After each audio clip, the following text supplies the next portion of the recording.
Hello welcome back to my YouTube channel. അപ്പോൾ നമ്മുടെ ഇന്നത്തെ വീഡിയോ എന്ന് പറയുന്നത് മീഷോന്ന് ഞാൻ മേടിച്ചിട്ടുള്ള ഒരു ചോക്കർ സെറ്റാണ്. അത് ഞാൻ അൺബോക്സ് ചെയ്യുന്നതാണ് ഇന്നത്തെ വീഡിയോ. ഇതാ കണ്ടില്ല. അപ്പോൾ ഞാൻ 2-4 ദിവസമായിട്ടുള്ളായിരുന്നു ഓർഡർ ചെയ്തിട്ട്, പെട്ടെന്ന് തന്നെ സാധനം എത്തിയിട്ടുണ്ടായിരുന്നു. അപ്പോൾ ഞാൻ ഭയങ്കര എക്സൈറ്റ്മെൻ്റ് ഒക്കെ ആയിട്ട് ഞാനതിങ്ങനെ ഓപ്പൺ ചെയ്തു. പക്ഷെ ഞാൻ വിചാരിച്ചതുപോലെ അല്ലായിരുന്നു, ഭയങ്കര വലുതായിരുന്നു ആ ഒരു ചോക്കർ സെറ്റ്.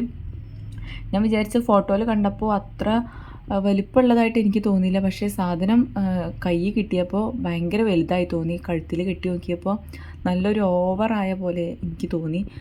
സോ ഞാനത് അന്ന് തന്നെ ഇത് റിട്ടേൺ അയച്ചിട്ടുണ്ടായിരുന്നു, ഈ ഒരു ചോക്കർ. ഇതാ കാണാനൊക്കെ നല്ല ഭംഗിയുണ്ട്, നല്ല പാക്കിംഗ് ഒക്കെ ആയിരുന്നു. പക്ഷേ എനിക്കിത് ഭയങ്കര വലുതായി തോന്നി. സംഭവമൊക്കെ അടിപൊളിയാണ്, സ്റ്റോണും എല്ലാതും നല്ല ഭംഗിയുണ്ട് കാണാൻ. പക്ഷേ ഇത് ഭയങ്കര വലുതായതുകൊണ്ട് ഞാൻ റിട്ടേൺ കൊടുത്തു. പക്ഷേ ഇത്രയ്ക്കൊന്നും ഞാൻ ആദ്യമായിട്ടാണ് മീഷോന്നൊരു ജ്വല്ലറി ഓർഡർ ചെയ്യുന്നത്. എന്തായാലും സാധനം അടിപൊളിയായിരുന്നു, നല്ല ഭംഗിയുണ്ടായിരുന്നു കാണാൻ വേണ്ടിയിട്ട്. എനിക്ക് നല്ല ഇഷ്ടമായിരുന്നു. പക്ഷേ ഇത് വലിപ്പം കൂടുതലായതുകൊണ്ട് തന്നെ ഞാൻ റിട്ടേൺ അയച്ചു. പിന്നെ ഇതിൻ്റെ പ്രൈസ് 414 രൂപയായിരുന്നു. 414 രൂപയ്ക്ക് വർത്തായിട്ടുള്ളൊരു ജ്വല്ലറി സെറ്റ് തന്നെയാണ് കേട്ടോ ഇത്.